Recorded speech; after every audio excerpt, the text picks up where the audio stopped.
that's looking like something. There we go. Yay! Go Nice Deb. job. We are live. All right, everybody, we're going to start our meeting tonight. We'll start with the Pledge of Allegiance. Allegiance to the flag of the United States of America and to the republic for which it stands, one nation, under God, indivisible, with liberty and justice for all.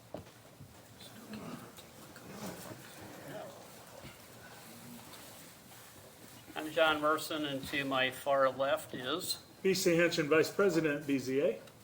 Bob Clutter, the attorney for the BZA. Member Danielle Morrison. Deborah Luzier, Interim Planning Director for the Area Planning Commission. All right, and we do have a quorum tonight. We have 3 of 5 members. There's 1 empty seat and 1 member not present tonight, but we do have a quorum. Deborah, are there any changes to the agenda? No, there are not. All right, next item is approval of the June 25th, 2025 minutes. I'll make the motion that we approve the June 25th minutes. I'll second. Been approved and seconded. All in favor, say aye. Aye. Anybody opposed?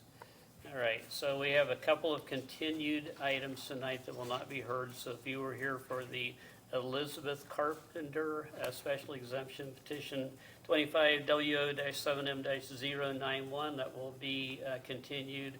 And the Lawrence Camerata petition 25 SC-7M-120 is also being continued until a future point in time. Old business public hearing, petition 25 WA-14-113. Before we get started on that, the rules of the engagement tonight are that Deb will read the petition into the record. The petitioner will come to the podium, state your name and address, and write the same on the tablet provided. The petitioner has the opportunity to talk about the petition and what it entails. After that, we open the meeting to the public for discussion, and anybody that wants to speak for or against the petition has that opportunity. And after we have heard everybody that wants to speak, we allow the petitioner to add any additional comments that they may want to add to the petition.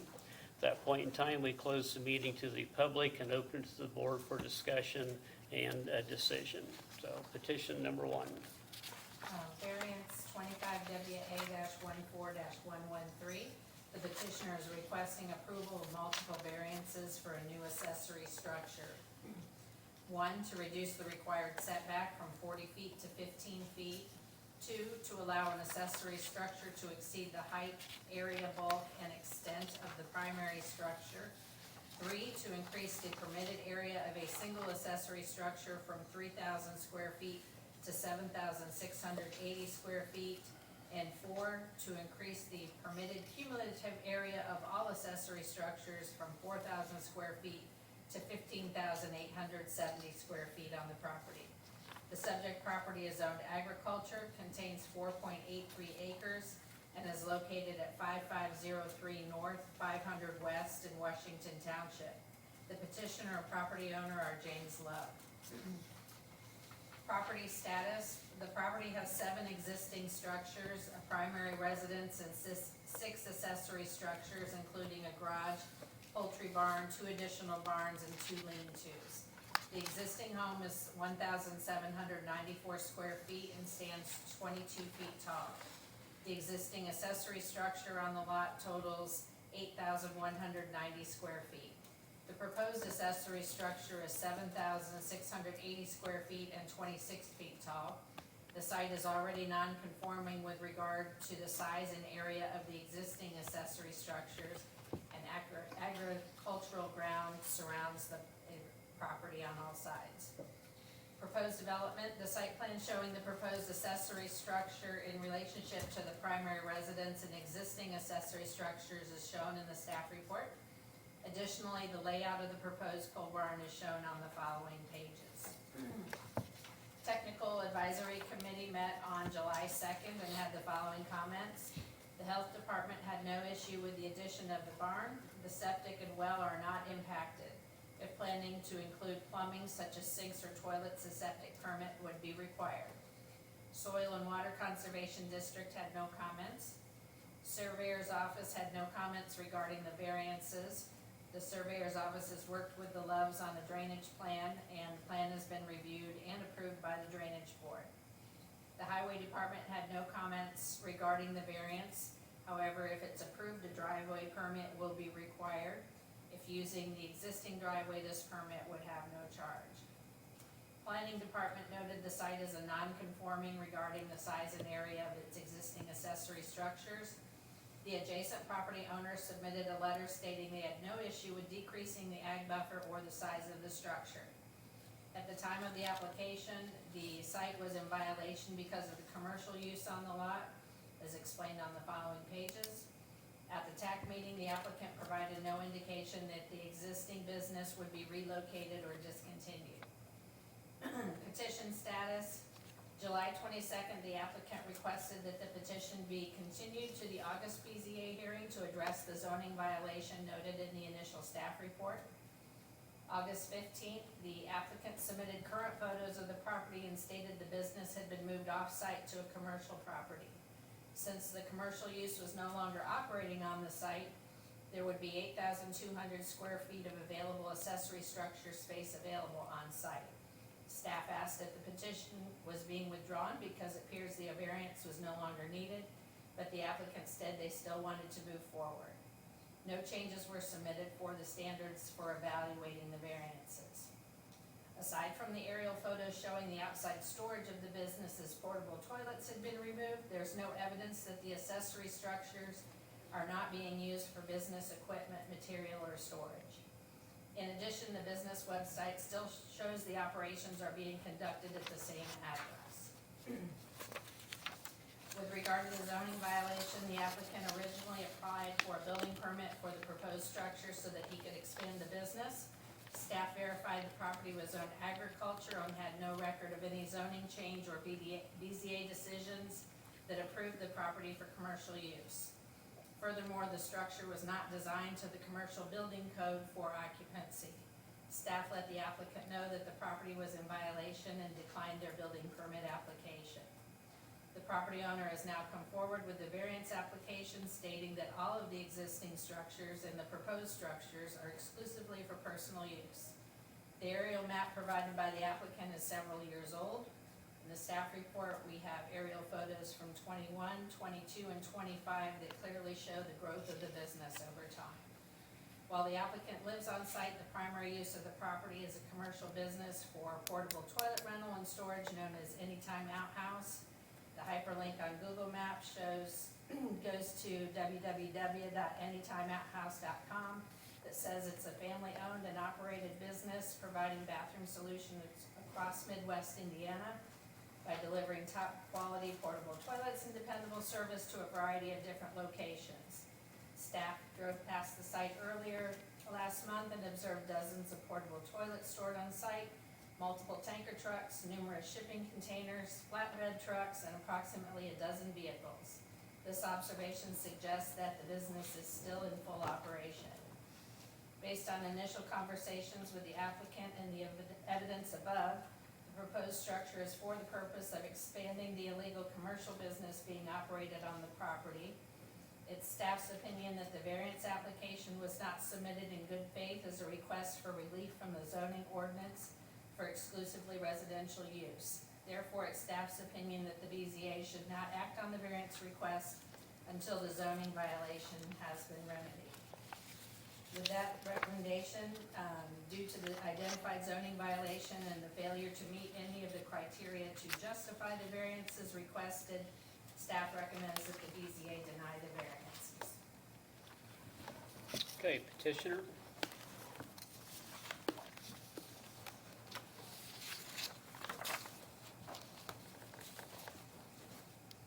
There's extra information. I don't know if you guys want them hard copies or we can put it up there if you want to put it up there, or we can do both.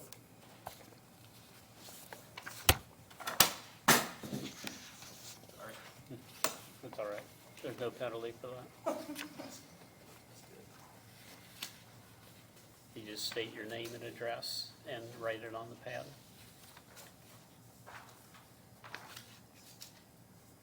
My name's JB Love, or 5503 North, 500 West, Thorntown, Indiana. And I'm Nikki Love, his wife. So, Same address. So obviously, my wife and I are trying to build a barn at the house. I don't know how many people have had the chance to look through the report. Obviously, Deb has read it. So everybody should be somewhat familiar with the report. However, the reality is, we're just trying to build a barn. Like, it's as simple as, we need a barn, trying to build a barn, that's it. Yes, we own Anytime Outhouse. Yes, that has been a good business for our family and a good business for the community, I would assume, and a good business for others. We started it 9 years ago, and when we started 9 years ago, we started on the side, just like everybody starts most businesses, I would assume. I mean, I took my personal pickup and turned it into a pump truck, and drove a pump truck every day. So, yes, the personal aspect and the business aspect were quite mixed up for a long time. And, which wasn't a problem for us. I mean, it wasn't, I guess it wasn't looked at as an issue, but everything from our finances, to our tools, to our equipment, to our vehicles, to everything we owned was just mixed, and it wasn't necessarily an issue. We had rented ground that we were storing personal things on, we had our personal ground that we were storing business things on. It just didn't make any difference. So since then, it started with the finances. They're like, you gotta separate this out, and we began to, start to work our way out of that. However, the rate of growth of the business we've been very fortunate to have had the growth that we have had, and we've worked pretty hard at it. Not that that's that relevant, but, so I guess obviously I've read the report multiple times. I guess I've got some extra information I would like to share that, and as you read through this information, assume we aren't no good dirtbags trying to cheat the system. Assume maybe we are trying to correct our issues and make improvements based on the recommendations that have been given. So I guess it needs to be looked at in a different light than it's been looked at previously, which is my request. That being said, we're continuing to look for more commercial property. We actually made an offer on property in Clinton County last week, which was trying to further buy additional space. But as everyone in this room, I'm sure, would attest, that the community is very, very, very, very rapidly changing. And the ability to buy commercial property around here is slim pickings. So that building that we bought, the one that the bus garage, quite honestly, we paid twice what the appraisal was to ensure it was a silent auction, closed bids. We paid twice what they said the appraisal was, trying to ensure that we had space. So, we bought it. We were lucky just in the fact that we won, but we also paid way more than what everyone assumed we should. But that being said, based on the way that the community is changing, we're trying to grow and adapt. Meanwhile, while doing all this, the business, in the course of application day one with a contractor to today, the business grew 80%. So not only are we trying to move with everything we got, we're trying to move with everything we acquired in the last year. So what made sense a year ago it doesn't necessarily make sense today. So we're trying to adapt as we can, as it grows, as the community changes. I mean, the community around us is challenging, to say the least. Which, obviously we're benefiting from, but at the same time, when your business grows and then the community you live in, you can't then operate in, it's like, well, this makes it challenging. So on I guess page 2 of the packet there is the outline of, so September 2024, we submitted with the contractor to build a building, big building, 150 long, 90 wide, 20 foot tall. At that point, the intention was that we would use that building for our stuff and the business's stuff, just like we always had, which was the plan that had worked prior. So it's what we were going to continue to do. We were going to put the camper in there, put everything in there, and continue to use it as we always had everything else. Then obviously, in December, we applied for a drainage permit. and we split ways with our contractor that was helping us, or not helping us, however you wanna look at that. So then I inquired about building a building, just me, you know, just I walked in and said, oh, what are the rules for building a commercial building? And we were told, nope, you gotta rezone it commercial, at which point I said, no, this is my home, like, we live there, we don't wanna rezone it commercial, this is where we live. And as the report says, it says the primary use of this property is for the business. Well, the primary use of that bit of property is my house. I mean, that's where I live, that's where she lives, that's where our 3 kids live, we eat, sleep, you know, that's our house. So, fair enough, we began looking for commercial property. So we contacted a realtor, began looking, by this point, the surveyor's office said, hey, you're gonna need a drainage plan, hired a drainage contractor. The Swift family came, did a drainage plan for us, got $3,500 worth of drainage plan, fine, doing it. We made drainage improvements in February to our whole entire property, kinda needed to happen anyway, but just trying to get ahead of things. May 9th, we submitted a bid on the transportation center. Sealed bid, like I said, just kind of a crapshoot on who would win. We were awarded it in May 12th, the board approved it, May 20th.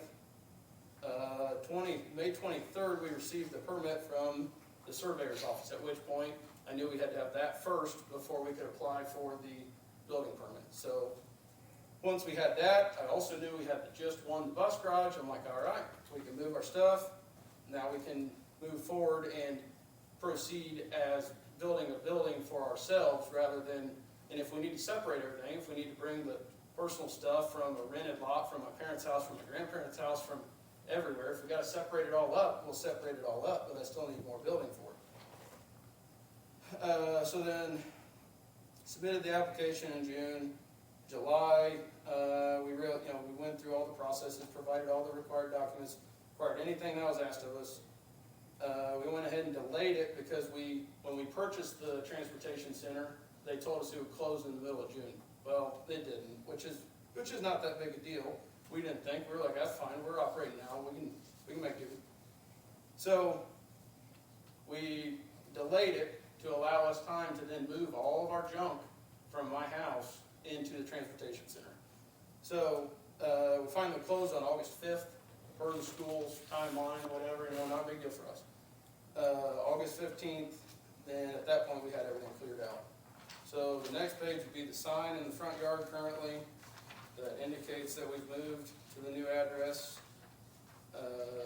The page after that, that would be the Ransdale Road facility, which is where we're operating out of now. That picture was taken Tuesday morning. And don't get me wrong, we filled it right up, which I kind of knew we would. That's why I'm looking for more property in addition to that. The next pages are just the Facebook page and website. And it was mentioned in the report that the website address was wrong, which isn't really, no one comes like to our address to buy toilets. That's really not how it works. So anyway, it's fixed. The next page would be the picture of our house on 815. So as you can see, everything's out of there. There's some trailers backed up against that far side of the gravel. There's a popper bottom grain trailer, an enclosed 20 by 8, a wagon, a lawn mowing trailer, a flat trailer, a gooseneck, skid steer's tucked back in there. Then our camper's kind of up there. I was keeping it there because it was basically a place to plug it in.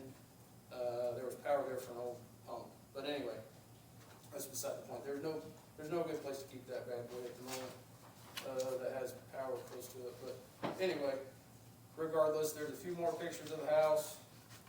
I think the square footage is a little funky on the report. Not that we have 15,000 square feet of house, which I guess that's what it takes, I guess, to have a barn. I don't know. I guess we could, but this picture of the house, obviously where we live. Would be still the main purpose of our property. Next would be the pictures of the existing accessory structures. So, do we have several accessory structures? Yep, we sure do. Are they decent? Yeah, sure. Put a roof on the chicken house this summer. Is it good for much other than chickens? Well, no, not really. So the first structure is this garage. This garage sits right next to the driveway. Full-size pickup won't even go in that garage. Sure, it's great for the bicycles, lawnmowers, the kids have it jammed full of wagons and everything else that they scatter about, yard toys basically, which it works. There's no sense in doing anything else with it. The next structure on the list would be the chicken house, which I will admit, the report, initially I wrote 23 chickens, the kids are up to 75 chickens. So there is we have more chickens than we had before. But once again, heck of a chicken house, but if you see that little door on the end, I mean, there's big people in the United States that couldn't even fit through that door, let alone drive anything in there. I mean, if it won't fit through that little door, it didn't go in there. So it's full of stuff that's this wide that I could carry through the door. And chickens. The structure in the back gets counted as 3 structures for whatever reason. It's an old barn, it's fine, it's not hurting anything, but it's kind of a crap. I mean, it's short, the approach to it's terrible, it's got a bunch of old foundations in it that half the floor is dirt, half the floor is concrete.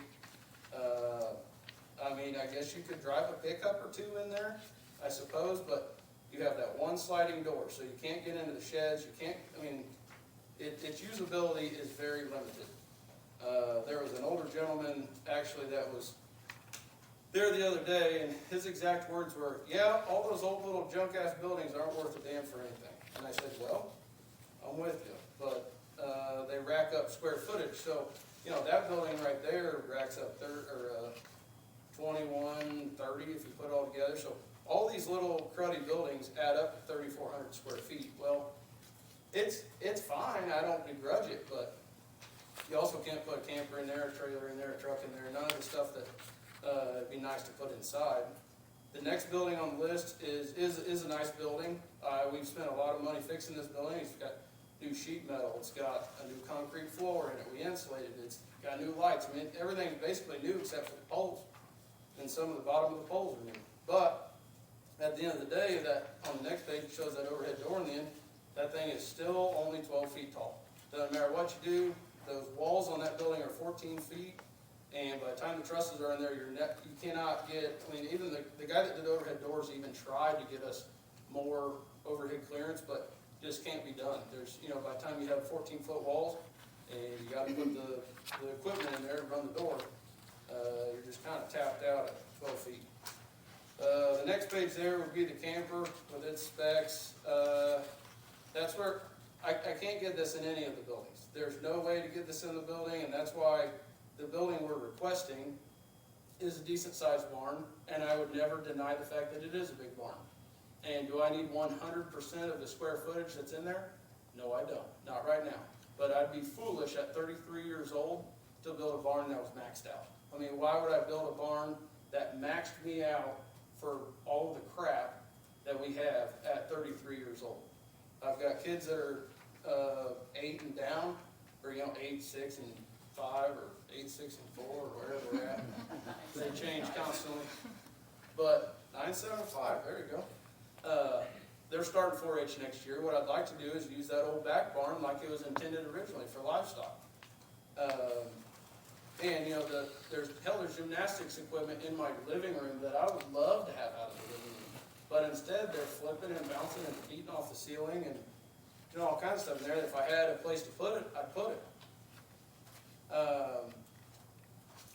Furthermore, I guess on these next pages, there's a support letter from Charlene. She owns the field around us. With her support, Culbertson's obviously run the vet, Thorntown Vet down the road. Their letter supporting us.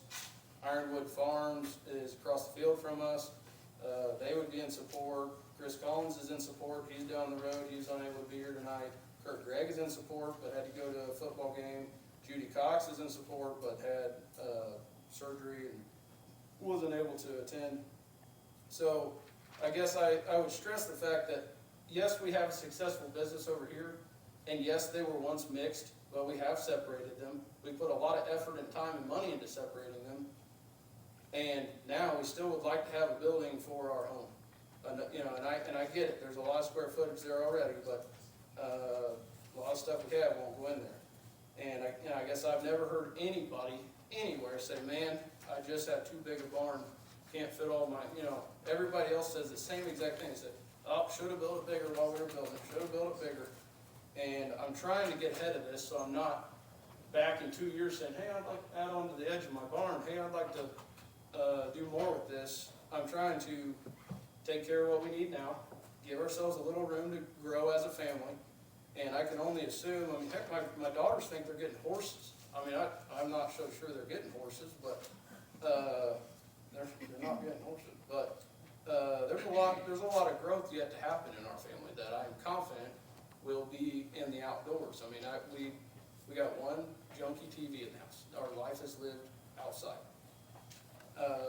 So, that being said, I guess, like I said, I know the report is rather negative in its outlook on what we're doing, but I guess what I would encourage or ask is that instead of assuming that we're not doing what we're supposed to do, look at the actions that have been taken since and say, well, okay, I guess they did take action to then correct these issues, and I get it, it's happened in a quick time frame. It's happened in the course of a year. But like I said, in the course of a year, we had a business that grew almost doubled again. So I'm trying to react quickly enough in order to keep up. And as everyone knows, as everybody drives around, it's really tough to keep up at the moment with everything.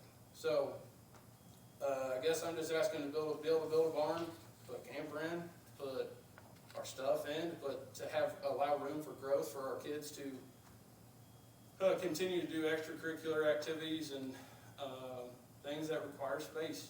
And I guess they wouldn't have to require space. We could pile all that crap up in the yard and say, well, here she is, but we're trying to take care of it, trying to put it in a barn, trying to get all of our stuff cleaned up, tidied up, and put away.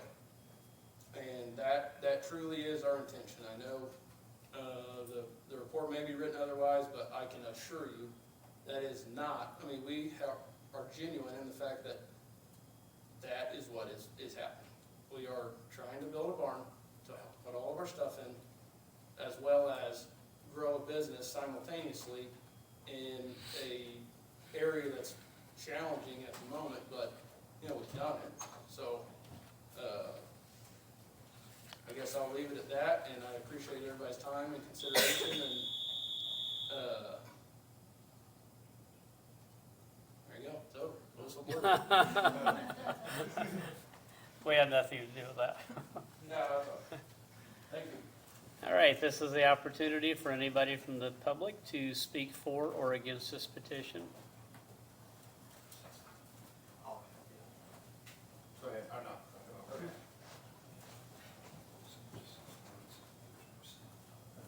Hey, good evening, Dustin Ward, Hometown Insurance.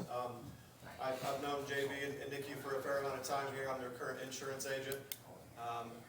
As you might expect, when they had told me that they bought the transportation center and were going to be splitting up their personal and commercial exposures, how excited I was. So we were happy to do that. I do want to stand here and tell you today that those are officially split now.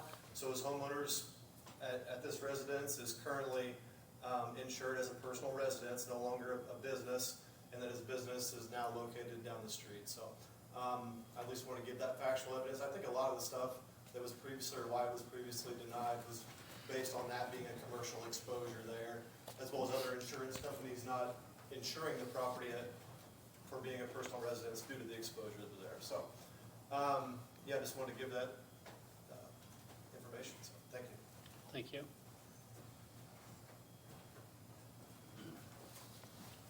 Alan Molan, 7015 North Caldwell, but we own the property west across 500 from JB's home, and we have no objection to having built the building. He's been a good neighbor. I like to commend him for being a young man, being aggressive, starting an entrepreneurial business, and I think that's the kind of young man that we need to have in the community. So, and he's always kept everything very tidy. Thank you. Thank you. Thank you.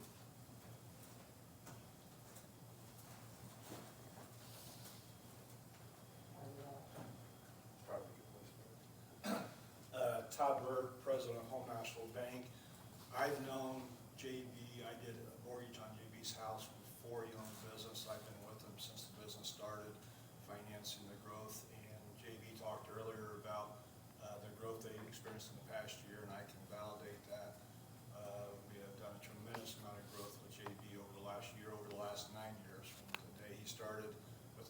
with us to, what do you have, 2,000 plus today?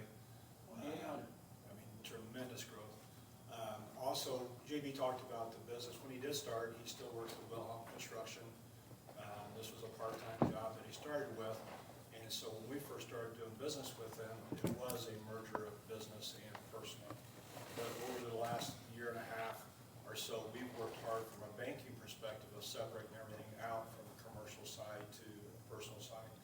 In addition to that, JB came to me this spring, and I assisted him in trying to find a property for him on the commercial side. And so when he found the transportation center before we allowed him to put a bid on it, we made sure that it was going to fit his need, and it was something he could finance and do.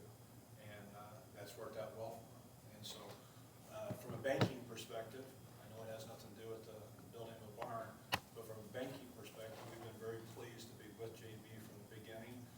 He mentioned being genuine. He's been genuine to us, and we've been able to experience great growth with him as he's grown his business to where it's at today. Thank you, sir.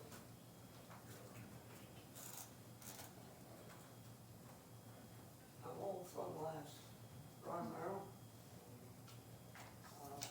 8982 West, 825 North. I don't have any objection to this.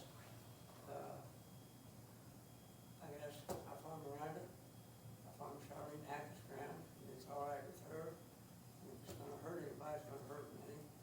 You put a 8-inch tile up from Johnny Tile, up to both sides of the house and up the middle. So it should be low enough to drink at that point. I don't have any objection on it. At least he's working at it. That's the main thing. All right, thank you, sir.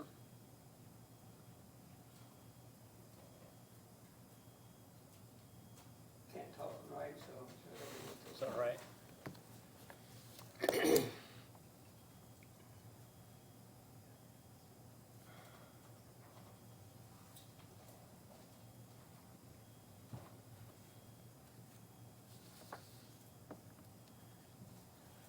Any questions for me? No, thank you. All right, thank you. Thank you. Anybody else like to speak for or against the petition? All right, JB, do you want to have any closing comments? Sure.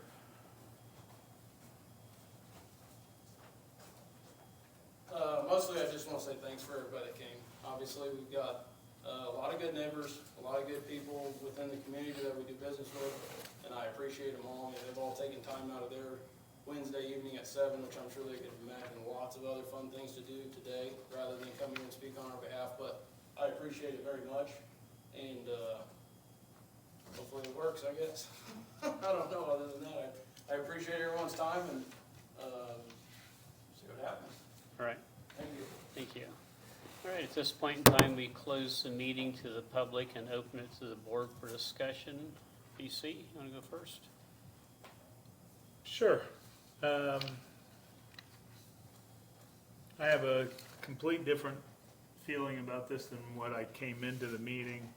If the business is not there, what other violations are there? Just the size of the outbuildings currently? No other violations. It's just a non-conforming situation where the the size of the buildings exceeds what the ordinance currently allows. So it's not a violation if it's just residential. Okay, that answers my questions. I will ask Bob, how do we, what's the insurance policy that doesn't let the business, because JB, you said you were maxed out on your best barn or close to maxed out already. Let's say that your business continues to grow and you don't secure additional commercial property. What keeps that business from creeping back to 500 West? What assurances can we bake into this that makes sure it doesn't revert to an historically illegal commercial business in an agricultural district? Well, I think it would be helpful if JB and Nikki committed to that there won't be any commercial operations on this property, but even if they don't, it would still be a zoning violation as operating commercially on there, which the Area Plan Commission has the legal ability to enforce, and we've done it in the past. But we could request a commitment tied to the building permit that would state that there would be no commercial operations Yes. in an agricultural district. Are you I'd will? be glad to, I mean, I wouldn't have said what I said if I wouldn't, we're good with that. Okay. But there's space on, 47 still, right, though? That we rent. Yeah, so technically you still have that space, right? Okay, so yeah, there's still space for that extra that they could still run into. I'd just like to see that as a commitment. I noticed in your pictures, which, you know, you just moved and everything, but I see 4 fuel tanks in this picture. So, you know, looks to me like somebody's filling a whole bunch of fuel tanks still on your property. And I agree, and it's a problem, truthfully, if you want to be honest. I gotta get them moved in their bus garage, but they gotta get empty. And, yes, once they're empty, we'll start moving them. Truthfully, I'd like to keep one. Nikki's got kinda used to not having to go to the gas station. I'd like to. So I don't think anybody questions Can you whether come or up not, here, Sure, JB, yes, so, sir.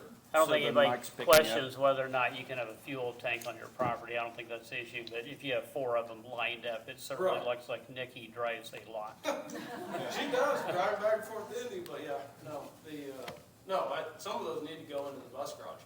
But we gotta get them empty, and there's a lot of pieces of the puzzle. I mean, like I said, it's irrelevant to the situation, but we worked our butts off trying to get moved. It's be like asking a farmer to move in harvest. Well, this is our harvest, August, September, and October, and we got everything moved, but, I mean, we're down to the fuel barrels, and truthfully, there's some toilet parts that need to go, and there's some other stuff that need to be moved, but, the fuel barrels are a little complicated, because they gotta be unwired, and they gotta be empty first.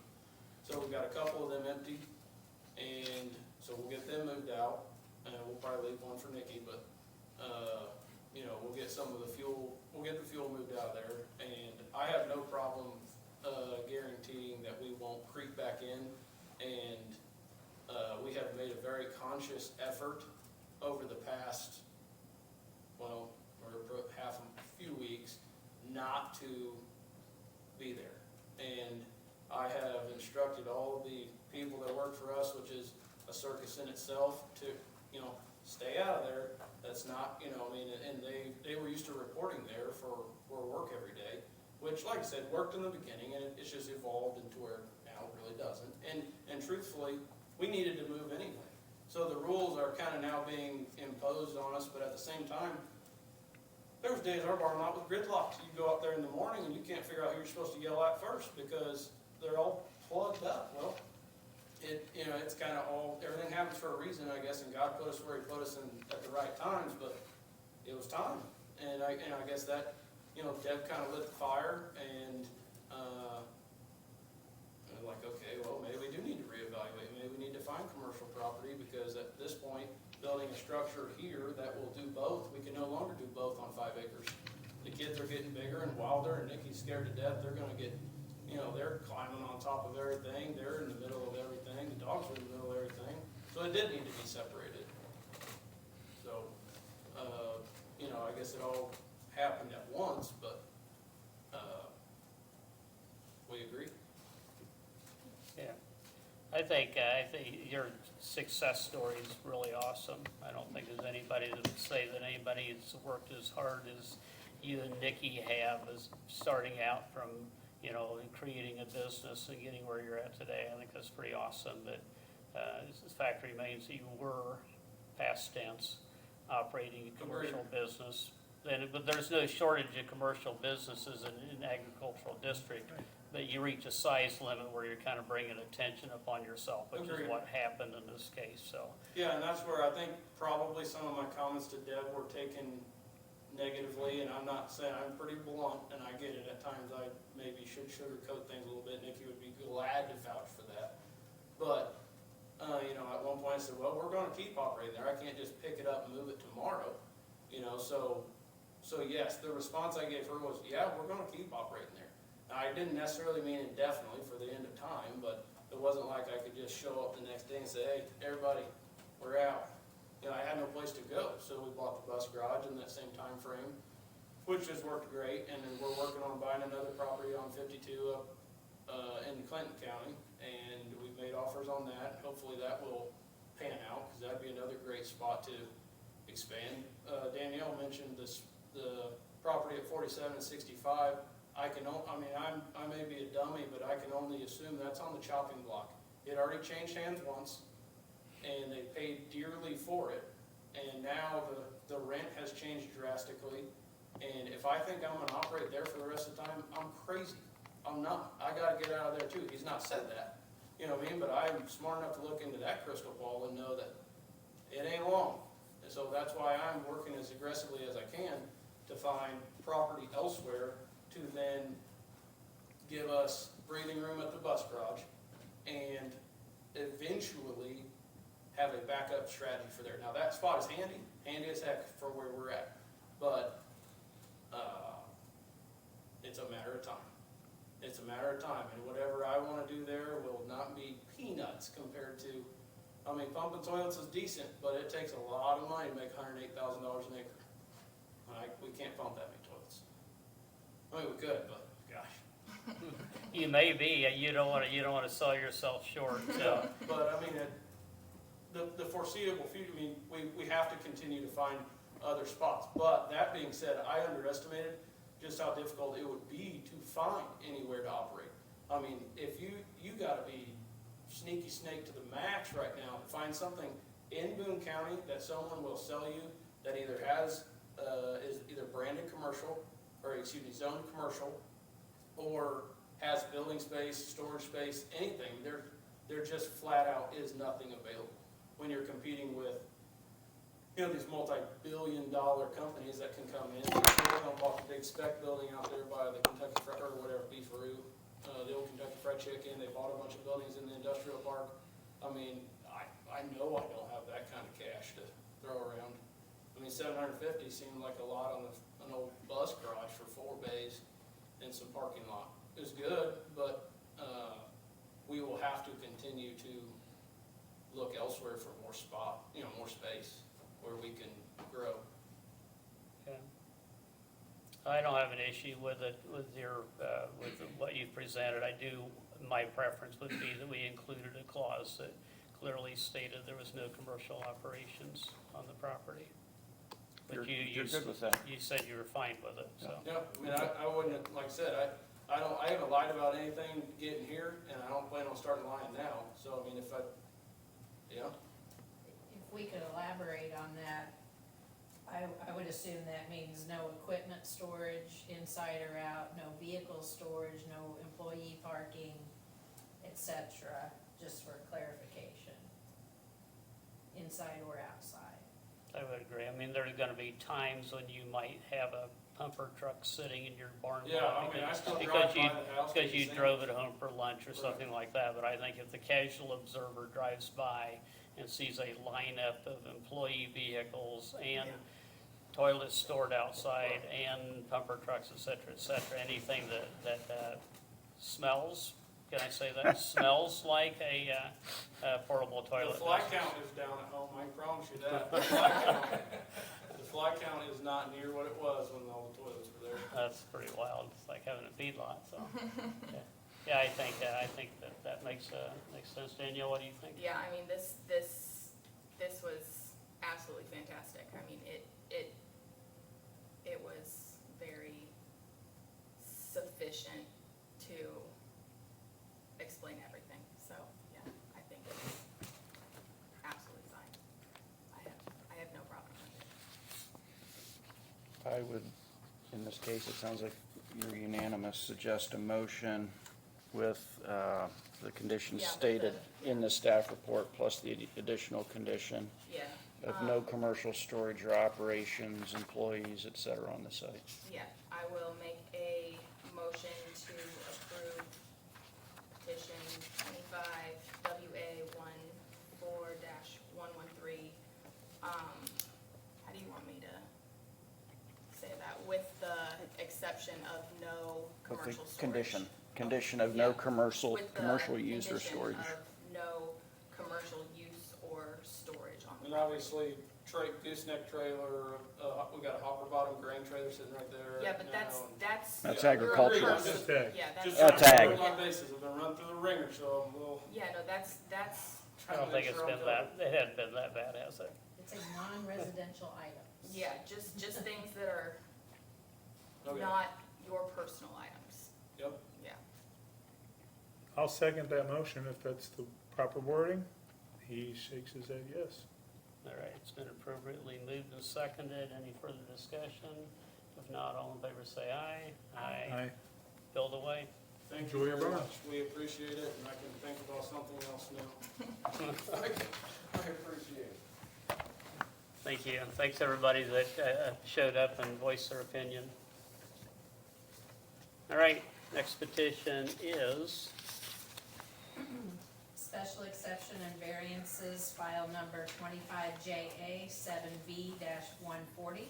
Petitioner is requesting approval of a special exception to allow a cell tower in the agricultural district and the major thoroughfares overlay district, as well as variances for the type of tower and landscaping.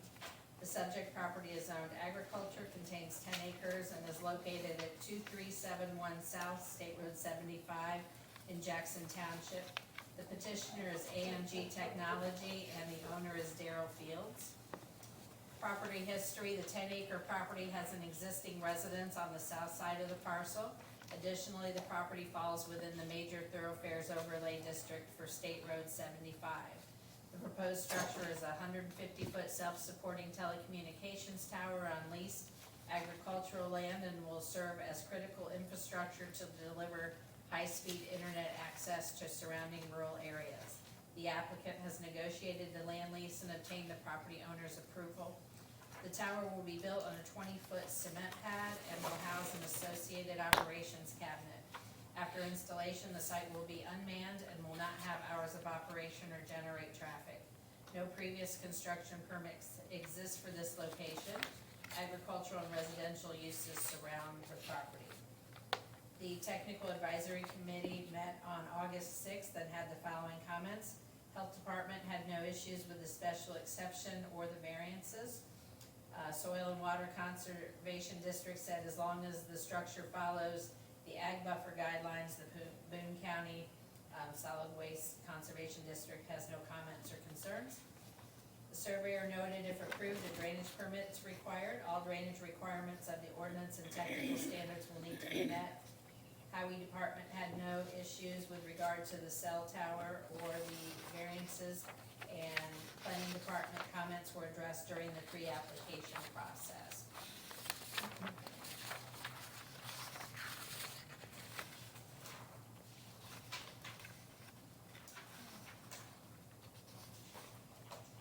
Staff recommends that the BZA approve the special exception for the tower as well as the variance for the tower type, but deny the variance for the landscaping with the following conditions: that all TAC comments be addressed. For the zoning ordinance, prior to the building permit being issued, the applicant must provide a written agreement allowing other providers to attach antennas or communications equipment to the facility, provided, of course, they don't interfere with the primary purpose of the tower, and provide space and support to accommodate 2 additional antennas. B, a written agreement to remove the facility after 180 days of discontinued use. And C, a statement of acknowledgement that no signs or other forms of advertising except those managed or mandated by the FCC, the Federal Aviation Administration, or the county are permitted on the proposed facility. Deb, could you clarify your desire to deny the variance for the landscaping? That's what I was gonna. Sure, we felt that the criteria were not met for requesting the landscape reduction. Okay. And what specific reduction Oh, let's see, it's been a couple weeks since I wrote this. from our expectations? Basically, per the ordinance, it says the proposed facility shall be designed to blend into the surrounding environment through the use of color and camouflaging and architectural treatments. Although the proposed shrubs will cover the base of the tower from the public eye, the tower itself will remain visually prominent. Can't get around that, but a substantial effort to at least provide some type of visual buffer would be preferred. The shrubs aren't gonna do it by themselves. That's pretty much what the gist of it is. Yes, the buffer yard that is required is pretty hardy, but we're looking for height, not just, ground cover. So do you have recommendations on what that would be? I do not at this time, without really thinking about it. Probably something evergreen, starting at 6 feet tall, that's gonna grow taller. Will we need to include that in specifics? Well, you could just deny the variance, if that's the way you're leaning, relating to the buffering, and just have them follow the ordinance standards. So does that work? I mean, obviously they can't put in 150-foot trees, so you're not gonna. Of course. Yeah. But, Recognize yeah, that. there's specific ordinance standards for around cell towers. A lot of it is, like you mentioned, 6-foot pines, 10 feet apart, or whatever the standard is, so that you can get a little more height to them over the years. Let's see, so we approved the cell towers right north of the hospital, and we talked about this in the past, where they planted the vegetation, which then promptly died. What's the expectation? Is there a, can we put it has to live for at least 2 years? Well, good luck with that. Maintained. It has to be maintained. Maintained? Okay. Maintained. And if something dies, you're supposed to replace it within 6 months, but that's also dependent upon weather and season. Mhm. Yeah. All right. All right, petitioner? Good evening. Thank you for hearing us out. My name is Tim Trotter, 914 Bussard Street in Vincent. So, not here natively, but I'm up here a lot. So appreciate you guys' time. Just as Deb had said, we have a cell phone tower we're looking to build. Although we call it a cell phone tower, we are not a cell phone company. This is not cellular service. The company AMG does business under the name NextLink. We provide high-speed internet to rural areas specifically, so areas where you can't typically, you can't get fiber, you can't get cable, that high-speed stuff. And we're working on some grants right now from the state of Indiana, where the state identified, and the federal government identified areas that were considered, underserved in terms of internet and stuff. And they look at things like, people need high-speed internet for, medical services. They need high-speed internet for at-home education, kids, for work, all these different criteria. And so NextLink was fortunate enough to win a lot of these grants. And some of the areas that we won are around Boone County. And so the first thing we did, we've got several up and running already outside of Boone County. But one of the things, sorry, I just lost my thread of conversation there. Normally I've given this spiel so many times I can do it. That was it. We did look around at other areas in and around Boone County, but there were no structures that were suitable for what we wanted to do for the area that we have to cover, which is immediately around Advance in particular. So, as Deb said, there are certain types of towers we like to use for a number of different reasons, and Deb and the team were kind enough to approve those. The one thing that we were struggling with a little bit was the landscaping part of the ordinance. And I wanted to ask for your consideration in being perhaps a bit more lenient on enforcing some of those. One of the things I wanted to clarify, I guess, for you guys is I mentioned we call it a cell phone tower. It looks kind of like a cell phone tower. Typically, it's not as tall and stuff like that. This is not cellular service. We're not AT&T or Verizon. We don't have the pockets that Verizon and those guys have either. But it also means if you were to drive out to look at a cell site right now, what you'll see typically is a 250-foot tower. It'll be on a compound, which is normally about 100 feet by 100 feet, 80 to 100 feet by 100 feet. And on that compound, they'll have, big structures on there which house all the telecommunications equipment. They'll have generators sitting outside, they'll have all kinds of stuff, that, without a doubt, you know, is an eyesore, and I totally see the, you know, the desire to cover that up. What I would like to explain to you guys is that, you know, we're not a cell phone company, so yes, we have a 150-foot tower, but this thing fits on a 20-foot by 20-foot slab, and there's a cabinet which is maybe yay tall, about the size of this podium, and that's it. And if you can imagine that, there's not a lot to see, and, you know, from the ground. We can't hide the tower, but there's not a lot on the ground. And so we wanted to ask you guys, the land that we have come to an arrangement with the property owner, it is zoned agricultural, of course. It already has a tree line on the north side. It has a tree line on the south side. It has a tree line on the east side of the property. The tower itself, and I do need to talk to Deb about this, but the tower itself is, you know, on the northern part of the property, about 150, 180 feet south of the property line, and about 300 feet or so east of the property line.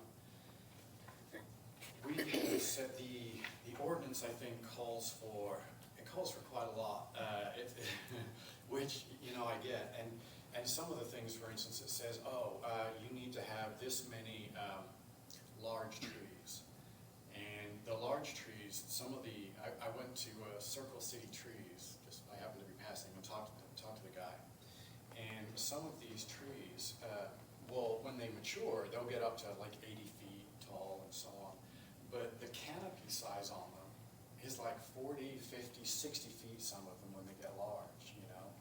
And so when you talk about a little 20-foot by 20-foot slab that we're trying to hide, you know, we would have to space these out so far to allow for that canopy to not interfere with the tower and everything else. And in this particular lot, it's not horribly feasible. So it was great to see there are exceptions for substitutions. So there are some evergreens we can put in, and I think we'd be agreeable to that for sure, if perhaps you guys would be agreeable to letting us just doing that on the west side of the compound. The north, south, and east sides, I mean, they're all surrounded by fields, but they have trees around them already. How far away is your lot from these tree lines? It's 100 and, gosh, I don't remember, it's about 184 feet south of the nearest tree line. Yeah, and you don't have the easement to the tree line? I think the only easement we have is for the actual 20-foot by 20-foot slab, and then there's a small access road that is gonna come from the slab immediately west.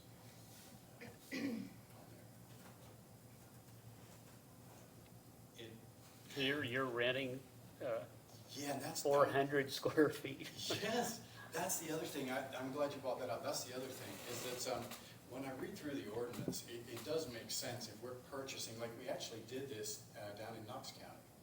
Knox County, the limit was you had to buy an acre. You couldn't go buy, 400 square feet. You had to buy an acre. So I could see in that kind of instance, and more like a cell phone company would do, this makes sense. But we're just leasing, like 20 feet. We're leasing 400 square feet to put this tower on. And if we were to fully oblige by the ordinance, we would have another, 50 to 60 feet of space on each side of our compound that we would have to allow for growth for these trees and so on and so on. And you're not leasing any of that property? And we're not leasing any of that property. So you'd be planting and maintaining trees on property that you don't control? Right. And part of the agreement with our landowner, one of the reasons he was agreeable, and it is pending the board's decision, so, it's not like we're totally on the hook for it, but, one of his things is like, yeah, I want to do stuff with the rest of the property, but you guys can have, 400 square feet, in that top left corner, minus the setbacks and so on. But he wasn't very happy when we said, hey, we need that 400 square feet, but also we got to, plant a lot of trees and do all this stuff. We need to run some irrigation lines. We got to maintain it. And you're right. I think it was 6 months if it dies, but it least 2 years after the project's completion and so on.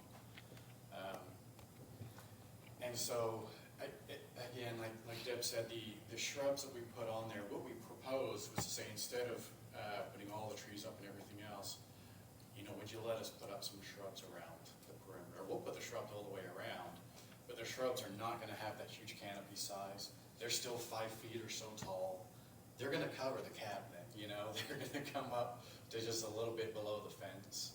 The only thing you're gonna be able to see over these shrubs is the tower itself, and there's Which you're not a gonna lot be we able can to do see the about tower. that. It's, Yeah. so there will only be one cabinet there, yours? You're not having co-locators come there? No generator? We did, one of the other things, no, all of ours is battery powered. We do have big batteries and everything. Our stuff, it's not like cell phone equipment. On one cabinet, we can go, 24 hours, without power. And the batteries will keep it all going. It's just very low power gear. It's not like cell phone equipment. But also in Westfield, we have a warehouse there. We have infrastructure guys that come out. If it's gonna be an outage that lasts that long, they come out with a portable generator. There's a plug on the outside, and it's one of the little ones you get at Harbor Freight or something. Plug it in, and it runs for 8 hours, 10 hours, and we'll come fill up with gas. Yeah, do you happen to have a picture of one of these, of what, is it a monopole like a round, or is it a lattice, or what does the structure look like? Yeah, that was one of the other variances was we were petitioning for a lattice style instead of a monopole. And part of most of that, well, really all of that, is for us, the type of equipment that we use. So the radios that we use, we're going to be providing gigabit speeds wirelessly, which, if anyone's not super familiar with the wireless world, that's like really hard to do. And it's just recent technology has allowed that. The only problem is it's very, very exact. I mean, the guys use like rifle scopes as range finders to dial this stuff in.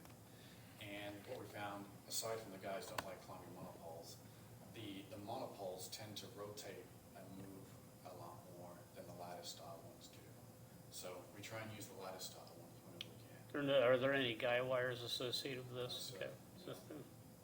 No. I'm gonna see if I can pull up a picture here real quick. Sorry, I managed to shoot myself in the fingers with a nail gun the other night. Ooh. It was very unpleasant. That sounds unpleasant. Yeah. Are they still nailed together? No, this is my best field medic solution here. To try and, I've got some pictures here. I had David send me some pictures here. While he's looking for his pictures, keep in mind the cell tower ordinances were written about 25 years ago when towers were scary and not as. Don't in swipe need left or like right. they are now. No. So it's pretty good size at the base, and you're within a foot on each side probably, so it's got a pretty good. And that's footprint. part of it makes it, no guy wires, we Yeah. can get that self-standing. And that's your cabinet there, I Yeah, let presume? me zoom out, and that's the cabinet. I mean, there's a truck right next to it for reference. Okay. 6-foot tall fence. And you're only leasing this 400 square feet, but your landowner is aware that we're gonna require Right. landscaping around it. Yes, and he's not super happy about like the extent that we would have to do it if we followed the ordinance. But even if So- we did, let's say we did The shrubs. shrubs, is he okay with that? Yes, yeah. Keeps the landowner from coming in and pulling the bushes out. Nothing? Well, and part of it, that Debbie said is, in my mind, when I'm reading the ordinance, I could totally see it. We're trying to, soften and separate different land uses and so on. And, I have visions of like, an industrial, like a factory use going in next to residential, and you wanted to, hide that. But then you've got a facility there with people, maybe a parking lot, you've got utilities, you've got water, you've got all these things you need to maintain, that site and the trees and the landscaping. And, we'll try and visit these sites every couple of months just to make sure everything's okay and keep them trimmed a little bit or whatever. But they're really super low maintenance. And so, something that is heavy on landscaping, starts adding to those recurring costs. Yeah. And it's just, So, again, we're not AT&T, so. Can you put in your lease agreement that he won't disturb your landscaping, to your point? If you put in shrubs, even if they're on his property, he won't disturb them? I think we could do that, yes. Should we continue this to the next meeting and come back with a letter that that property? states that? Yes, so that's the residence. Where would you be going? That they won't disturb any landscaping? So here's the field north. That's fine. And I did have a question for Deb about the setbacks and everything, but we want to put the tower in this corner up here, ideally. And on the construction drawings that you guys have there, it shows it currently 150 feet south of the property Let's see, line, he's but about got- 300 feet east of that west A lot property of line. grown trees, Lot of tree line all the way around. Where's it gonna go in there? right there in the corner. Right here. Well, yeah, maybe a little bit further down. It's going to be kind of in here somewhere. What's that got to do with the ground right now? What is it? Is it a I field? went out and took a drone and flew. Right now, it's just totally overgrown. I keep calling them weed trees. It's like those little maple trees that grow real fast. It's overgrown. So I'm thinking if you were trying to farm that, that'd be like impossible. So. Yeah, well, and that's what we ran into down in Knox County was, and I've got to get with Deb on the setbacks, but they had, the setback requirements meant that, you know, we had to have it however many, like 150 feet back from property lines and streets and so on. Well, you know, some of the farmers we were talking to, like, that's not gonna fly, you know, because now, you know, it's great that you're only taking up a small spot, but now I've only got 100 and something feet to try and bring through like, you know, a sprayer with boom arms out, and I'm like, you know, I can't even turn it around. So yeah, there's definitely some challenges. So again, with the property owner's future designs in mind, it does make it a challenge. And you know, of course, I know the bushes that we were looking at, the ordinance lists some of the appropriate shrubs, native and so on. I think the ones on there get about 5 feet tall. I mean, we're fine with putting up some taller ones for sure. It would just be ideally ones that don't have that canopy, you know, some more evergreen style, maybe ones that cap out at like 12 feet or something like that, so they're not spreading out 20 feet from the fence, you know. One thing that we also put on that shows on the construction diagrams, and we don't necessarily need a variance for it, I know it's too late for that, but the concrete slab is just 20 feet by 20 feet. Like you saw in the picture, normally the fence goes right up against the slab and that's it. Well, the ordinance calls for a minimum 30 foot by 30 foot. So we've got our 20-foot slab, and so we're already adding another 10 feet to this, just, I don't know, we'll rock it or gravel it or something, you know. But then to add another 20 or 30 feet past, you know, it's gonna be a showstopper for the landowner, is the short version.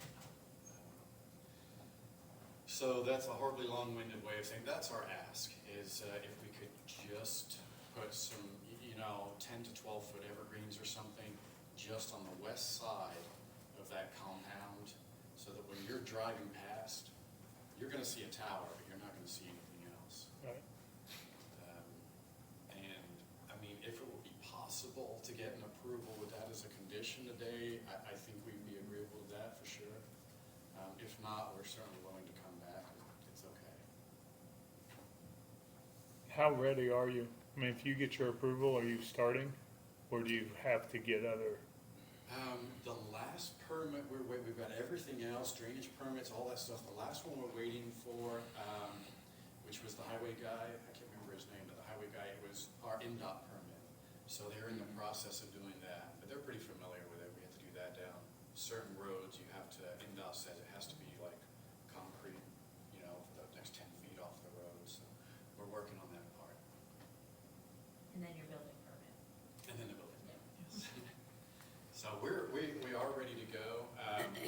The type of tower that we have are ones that we carry, so we would probably, I hate to say, I don't want to commit to something, but if we could do it pretty quick, we want to do it, you know, before it gets cold, before winter sets in. And talking to the tree guy, he's like, you want to plant these in fall, you know, so we'd have an incentive to do that. If it didn't work out that fast, we'd probably push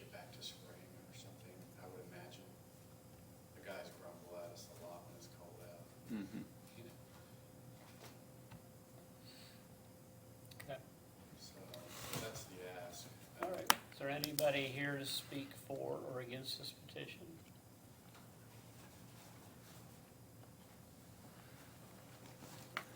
Jack Bowen, I live near Athens, Indiana, and I have no objection, or nor am I for. I just want to throw a thought out. I've heard a lot about some trees, and I was interested in if the trees are on property or are they fence row trees?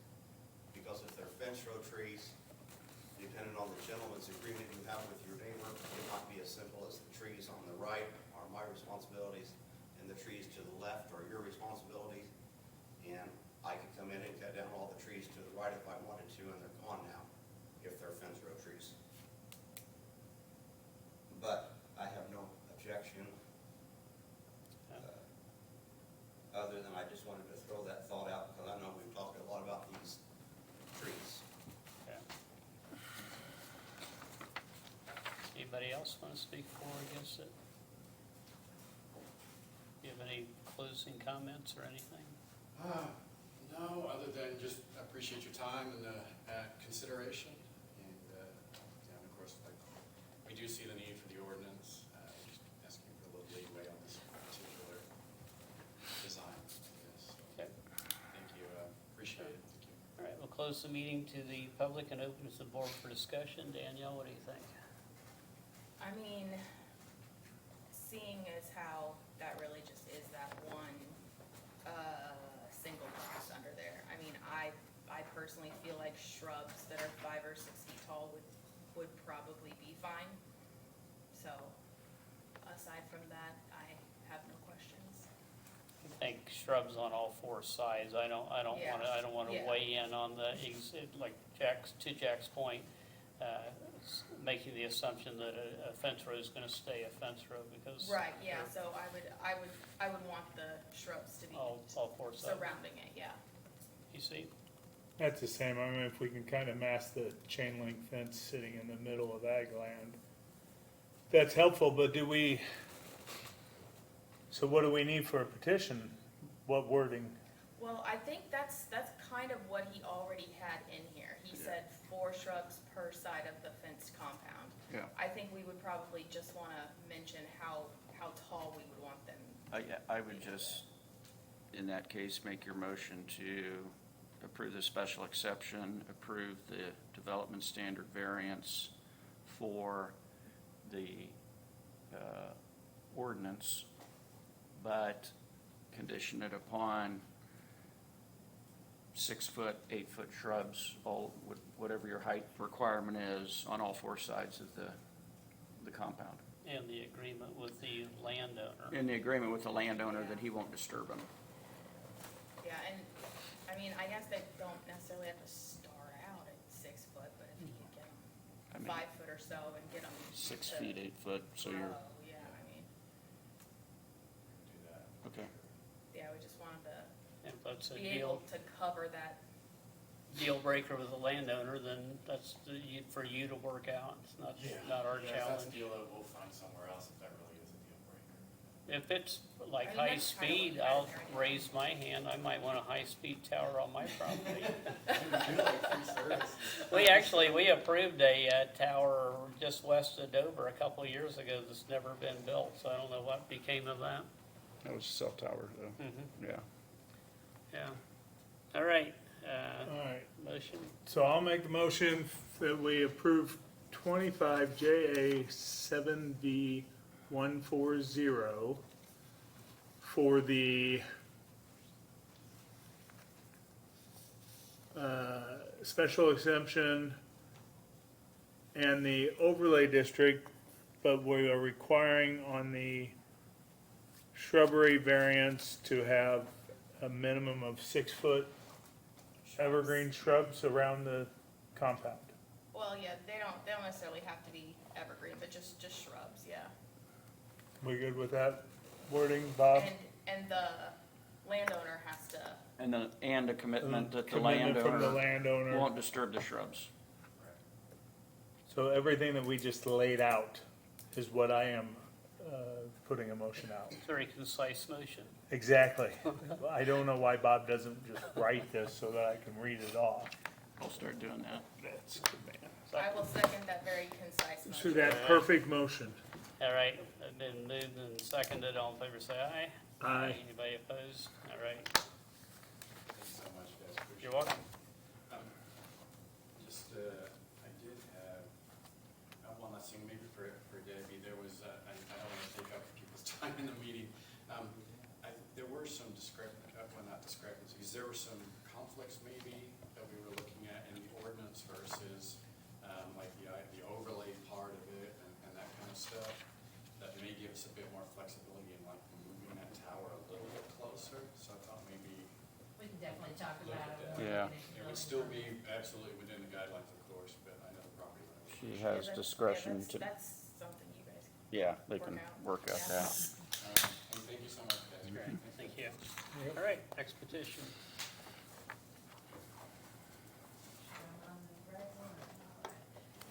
Special exception with a minor residential subdivision and variance for 25JB-7M-141. Petitioner is requesting approval of a special exception to allow a minor residential subdivision as well as a variance from the 3-to-1 lot depth to width ratio. The subject property is owned agriculture, contains 78.33 acres, and is located at 3256 North State Road 75 in Jefferson Township. The petitioner is John Harrison, and the property owners are R. Marcus Wiley and Christine Esser, trustees of the Robert N. Wiley Irrevocable Trust. Property history, the petitioner intends to split the 78 acres into 3 lots. Lot 1 will be used for single-family residential dwelling. Lot 2 is an existing single-family residential dwelling, and Lot 3 will remain as farmland. The proposed property split is done with respect to the tillable land. Lot 1 is 20 acres and will access west 350 north. Agriculture and residential uses surround the property. The parent tract will have reached its maximum number of divisions, and the lots cannot be further subdivided for residential development. Due to the existing parcel along west 350 north, Lot 1 has limited road frontage and cannot meet the required 3-to-1 ratio. The property is still owned by the Irrevocable Trust, but is currently under purchase contract with the Harrisons.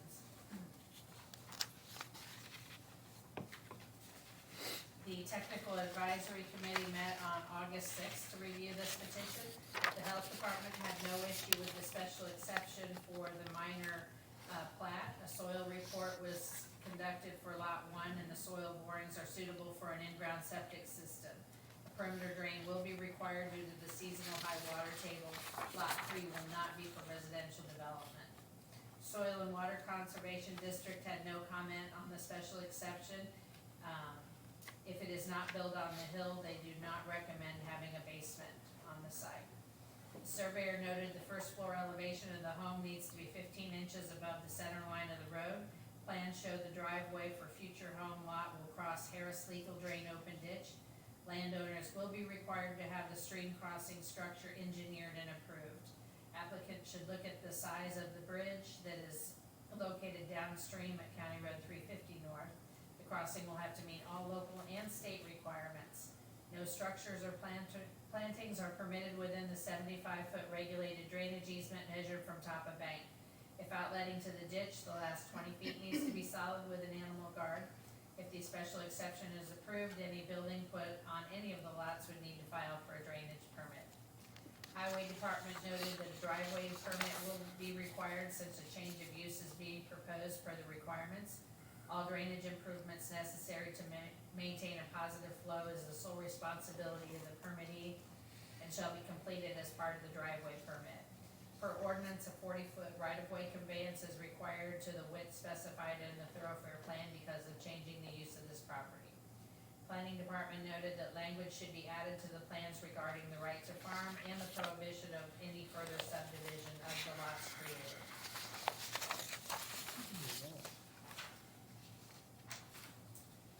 Staff recommends that the BZA and the Plan Commission approve the special exception and the minor residential subdivision along with the variance from the 3-to-1 lot width to depth ratio or depth to width ratio with the following conditions: that the TAC comments are addressed, the The residual lot shall be labeled as Lot 3 and not approved as a buildable lot, and a commitment shall be placed on the plat and deed of lots 1, 2, and 3 stating the right to farm law, and that the lots shall not be further subdivided. All right, John?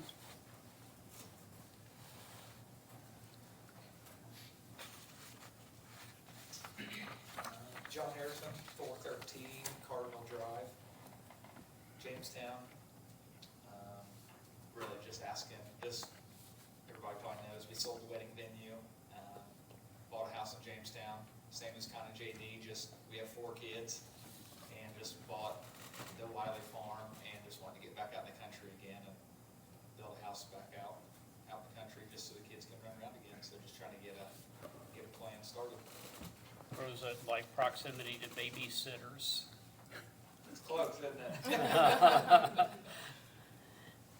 What kind of bridge you gonna put over that ditch? Do you have an idea, or? We have not, he has not made it out yet to do, whatever he says, I mean, we'll have to do. I mean, we hired an actual engineer that Mr. Swift gave us Yeah. to, because I think it'll have to be, he said it'd have to be a big squash pipe, 8 to 10 feet squash pipe or a bridge. I mean, he thought the squash pipe would probably get it, not a round, obviously oval. We thought if we went like a 10-foot, but obviously when he comes back with all the plans, I mean, it'll have to meet whatever that is, Yeah. so. Is that what's under 75? Is it a, It's a big one under 75. Okay. On the other road, it's not. I mean, it's a decent size, but it's not. It's a square culvert under that side. So, where's your house gonna be located on that lot? right up on that top of the hill, right behind those hills. Still in the grass area, or? Yeah, on the Okay, grass area. yeah, Yeah. yeah, cool. Behind those trees. All right. Anybody here to speak for or against this petition? Seeing no one, we'll close the meeting to the public and open to the board. BC. I mean, once again, we get a really confusing lot, especially for first responders. They'll never be able to find that house. Actually, I don't think that'd be a challenge. The way that it's laid out. All right, then I don't have any further questions. Your I mean, driveway's on the east side of Chris's, correct? Correct. Yeah. Where there's kind of a lane anyway. Yeah. Right down along through there. And the address will be based on the driveway location, so that makes it a little easier. Do they do that now on flag lots? It used to be based on the front door. On the driveway, because obviously the front door can be in between other people's driveways, so. Yeah. Anything else, BC? No, I have no further. Anything? No, I'm good sounds with good it. to me. Neighbor? Thank you guys, appreciate it. We gotta vote on it. Ask anybody else. Yeah. Yeah, administrators. Yeah, did anybody, I already asked if anybody wants to speak for or against it. Oh, did you? Yeah. Oh, I'm sorry, I missed that. I So apologize. did I. That was too quick. All right, close the meeting to the public, open to the board for discussion, which we already did. Entertain a motion. Oh, I'll make a motion that we approve item 25 JE7M-141 as read. second. Been moved and seconded, all in favor say aye. Aye. All right, very good. Last petition of the night.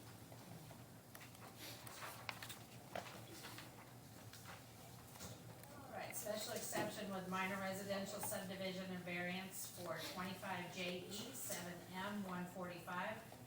Petitioner is requesting approval of a special exception to allow a minor residential subdivision as well as a variance from the road frontage requirement for residential lots. The subject property is zoned agriculture, contains 15 acres, and is located at 129 South, 700 West in Jefferson Township. The petitioner and property owner are William Regal. Petitioner intends to split the existing 15 acres into 3 lots for single-family residential development. Lot 1 is 4.35 acres and will access 700 West. Lots 2 and 3 are approximately 5.32 acres each and do not have road frontage.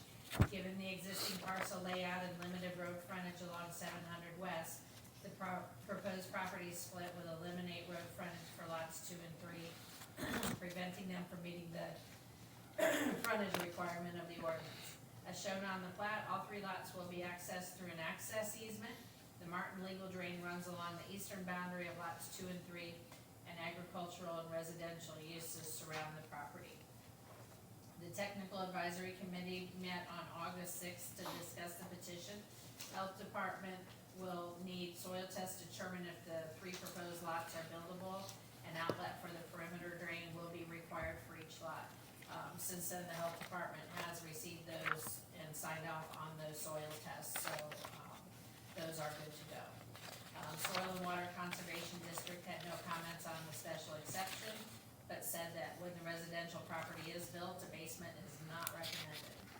Surveyor noted that the first floor elevation for the homes on all lots needs to be 15 inches above the center line of the road. The Martin tile will need to be field located for exact location and placed on the plat. If the tile is not on the property, an off-site easement would be needed. A drainage tile would need to be installed with a lateral for each lot. Only one connection to the county tile for the minor plat will be allowed.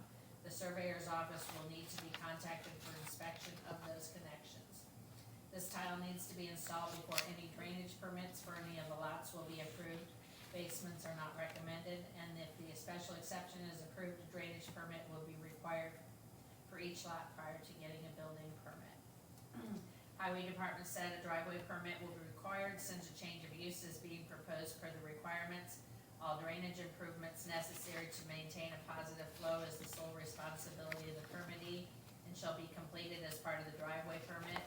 For ordinance, a 40-foot right-of-way conveyance is required to the width that's specified in the thoroughfare plan because of the change of use of this property. Planning Department noted that a no-access easement should be placed along the frontage of Lot 1 outside of the access easement in order to prohibit new driveways in this area. Language should be added to the plans regarding the right to farm and the prohibition of any additional subdivision of the lots created. All other comments were addressed during the pre-application discussions. All right. Staff recommends that the BZA approve the special exception with the minor residential subdivision and the variance with the following conditions. That TAC comments are addressed, a note be added to the plans and a commitment placed on the deed of lots 1, 2, and 3 stating they would not be further subdivided. A maintenance agreement for the shared driveway will be required, and looks like the 4th comment is a duplicate, so we can disregard that.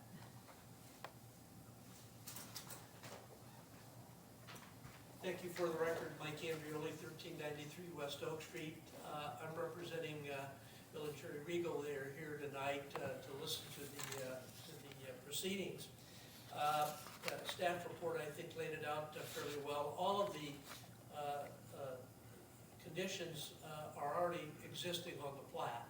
We've already indicated that the right to farm law, lots shall not be further subdivided. All of that's already been done. It's already on the plat. We're doing something a little different with regard to the actual plat itself in this particular situation. There's crops in the field.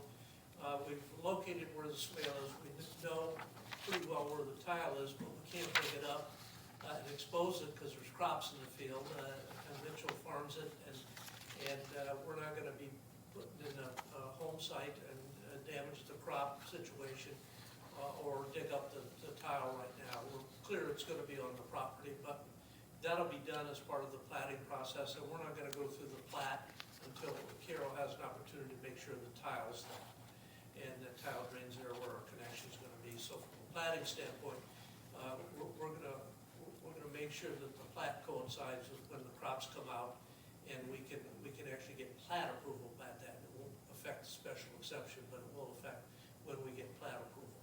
So Carol suggested that, and we don't have any problem with that because we're not going to damage the crops out there anyway with a new home site, even if we're approved today. We'll let the crops come out. So other than that, the Regals live about maybe 4 or 5 miles west on State Road 32 from western Boone. They've lived there for many, many years, have quite a nice place there, and as a practical matter, they've been putting up with increased traffic that's coming on State Road 32, increased truck traffic, and they've just decided that they're not gonna do it anymore. So they bought this property that is far enough off State Road 32 that they're not gonna have to listen to the nightly traffic coming down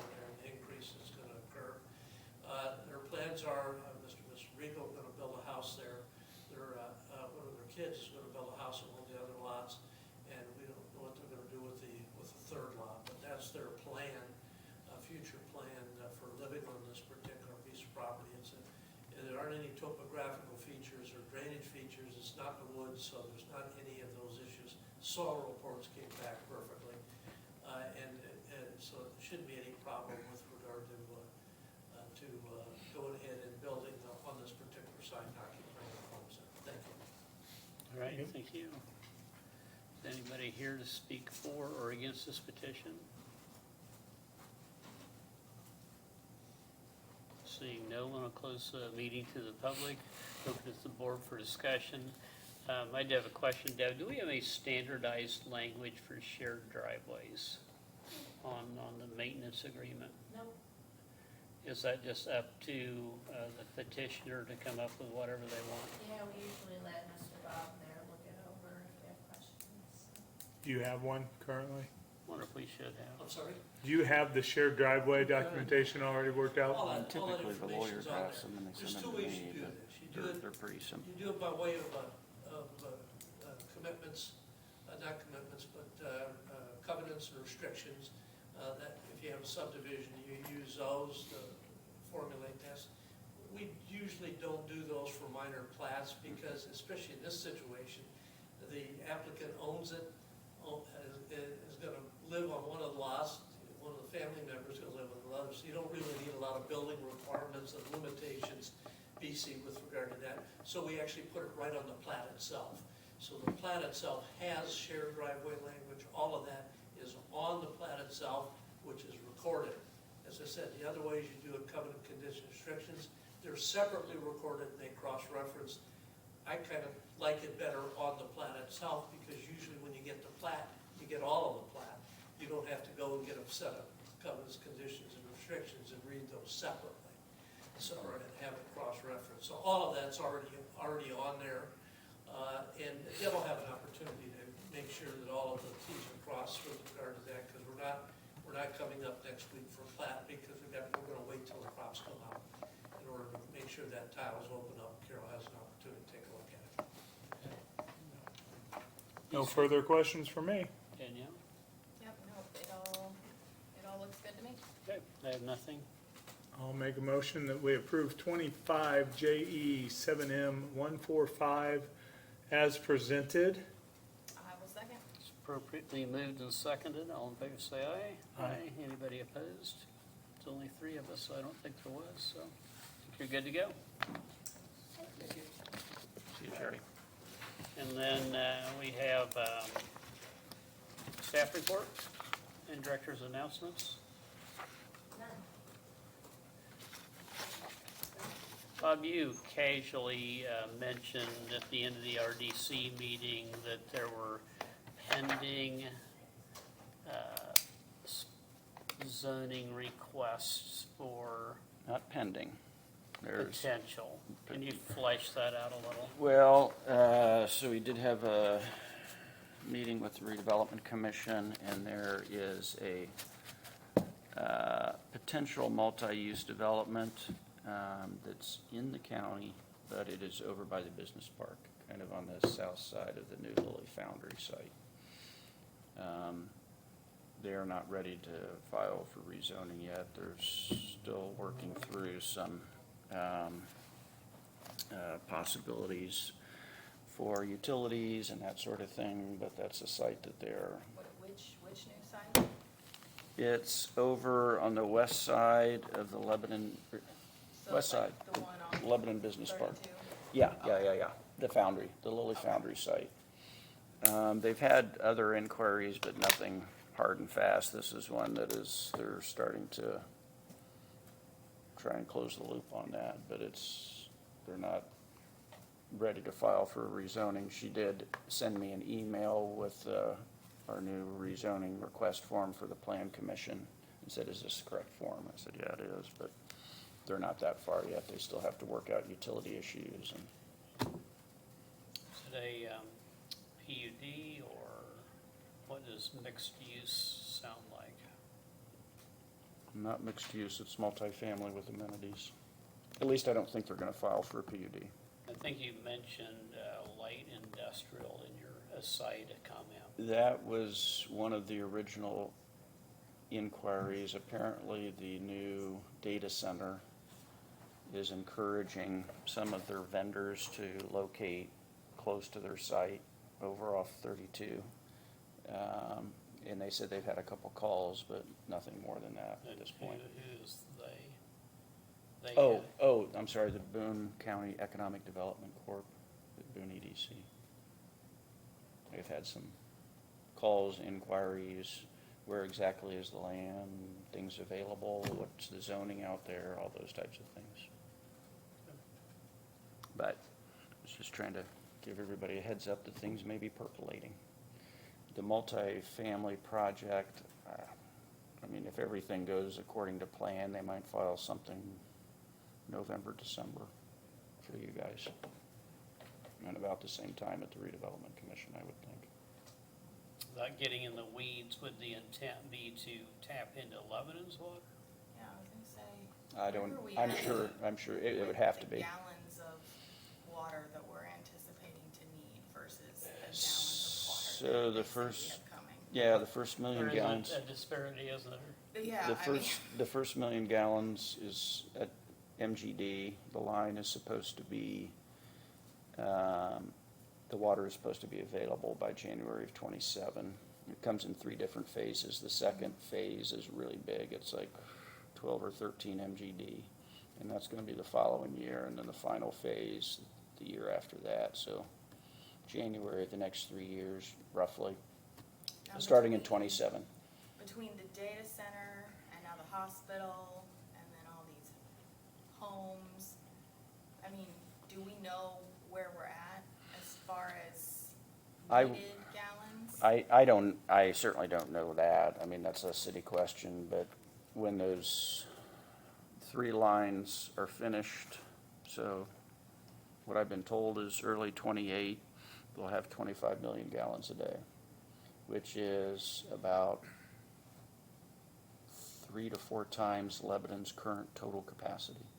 They're right now at about 6 to 6.5 million gallons a day, I believe. So it's, might be more than that, but it's 3 to 4 times what the entire city currently has. I know that they said that It's a big amount. that the data centers just use a massive. They do use a amount lot of water, waters. yeah.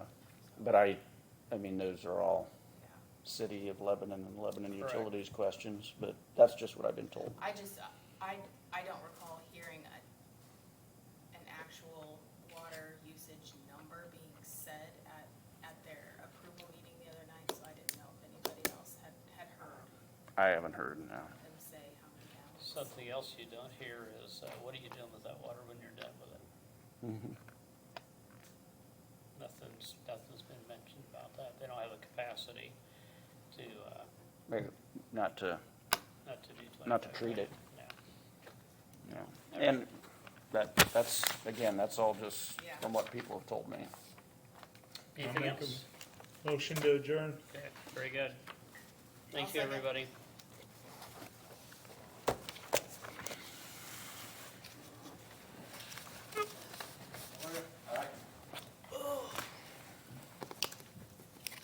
Thanks. Of course. Congratulations. Yeah, thank you. Get that- Never met you, but That appreciate barn it. up. Bob, thank you. You betcha. Maybe. See you, JB.